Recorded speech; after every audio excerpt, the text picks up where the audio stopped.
Every Christmas, you see it everywhere, right? On cards, in nativity scenes, these three wise men following a bright star to Bethlehem.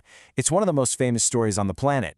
But what if I told you that the story you think you know has a much deeper, way more incredible story hidden right there in plain sight? A story of political drama, ancient astronomy, and a message literally written in the stars. Let's dig in. We all feel like we know this story, but to really get the whole picture, we have to treat it like a cold case. Dust for fingerprints, examine the evidence, and figure out what the original author was actually trying to say. And like any good detective trying to crack a case, we need the right tool for the job. We need a specific method of investigation that lets us see past what we think we know and see the text for what it really is. And that method is all about learning to read like a detective. Instead of just taking the story at face value, we're going to look for clues, check out the context, and hunt for that original intended meaning. Now, there's a technical name for this whole process. It's called exegesis. I know, it sounds a little academic, but the idea is actually super simple. It comes from a Greek phrase that means to lead out. The whole point is to lead the meaning that's already there out of the text, instead of, adding our own ideas. The total opposite of exegesis is something called eisegesis, and that's when we read our own ideas into the text. For this investigation, we're sticking to the evidence. We're being textual detectives, not fiction writers. Our job is to uncover the story the author really wanted to tell. Okay, so we've got our primary tool, exegesis, ready to go. Now we can finally open the case file, the Gospel of Matthew, chapter 2. Let's start by breaking down the basic pieces of the story. So let's lay out the facts. Who are the players? We've got the Magi, these are wise men from Persia or Babylon, total experts in astrology, and then we have King Herod, the guy in charge of Judea. The scene is Jerusalem and Bethlehem. And right away, this sets up the main conflict. Announcing a new king of the Jews is definitely not good news for the current and famously paranoid king. And when I say paranoid, I am not kidding. According to the historian Josephus, Herod was so terrified of anyone threatening his throne that he literally had 3 of his own sons killed because he thought they were getting a little too eager to take over. This is exactly why the text says that when Herod heard about this new king, he was disturbed, and all Jerusalem with him. They knew what this guy was capable of. So the stakes are obviously sky high. But the real key to cracking this whole mystery, the biggest piece of evidence in the entire case file, is the star itself. What was it really? A comet? A supernova? Some kind of miracle? To figure that out, we have to look at the clues in the text.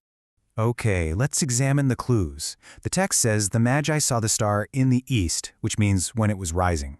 Then, it seems like it vanished, because they get to Jerusalem and have to stop and ask for directions. I mean, if the star was still there, why ask?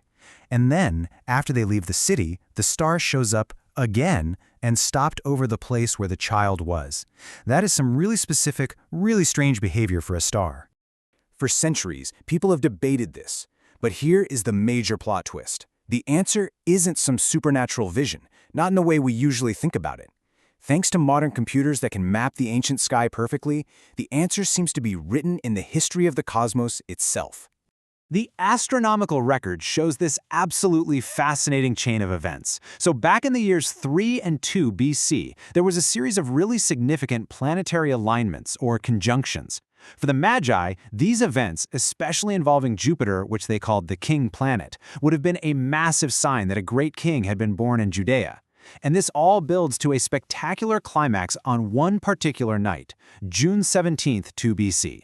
On that night, Jupiter, the king planet, and Venus, the mother planet, moved into a conjunction.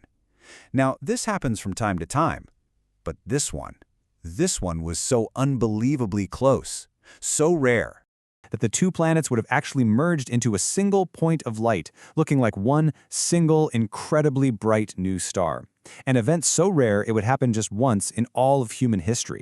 This explains the star they saw in the east. And then later, on December 25th of that same year, Jupiter did something called retrograde motion, which made it look like it stopped dead in the sky right over the town of Bethlehem.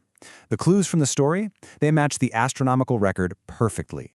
So what does this all mean? We've followed the clues, we've used our detective skills, and we've found this incredible spot where history, the text, and astronomy all line up. And this isn't just some cool theory. What this does is it gives Matthew's story this stunning historical credibility. Nobody would have ever even thought to look for this super specific, super rare astronomical event if Matthew hadn't written it down. It's like a clue left behind in the physics of our solar system, rediscovered 2,000 years later, that lines up exactly with the story. But there's an even deeper meaning here. As the scholar Dr. Robert C. Newman puts it, this whole event shows God reaching out to non-Jewish people, the Gentiles, in a language they would actually understand, the language of the stars. It's God meeting them right where they are, using astrology to deliver a message to astrologers. So in the end, this isn't really just about a planetary conjunction. The real takeaway is the power of exegesis, of reading like a detective. By carefully pulling the meaning out of the text, we can unlock these incredible hidden layers of history and purpose inside the stories we thought we knew so well.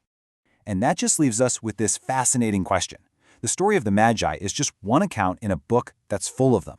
What other stories that we think are so familiar, ancient, or modern are holding secrets just under the surface, waiting for a careful reader to come along and unlock them?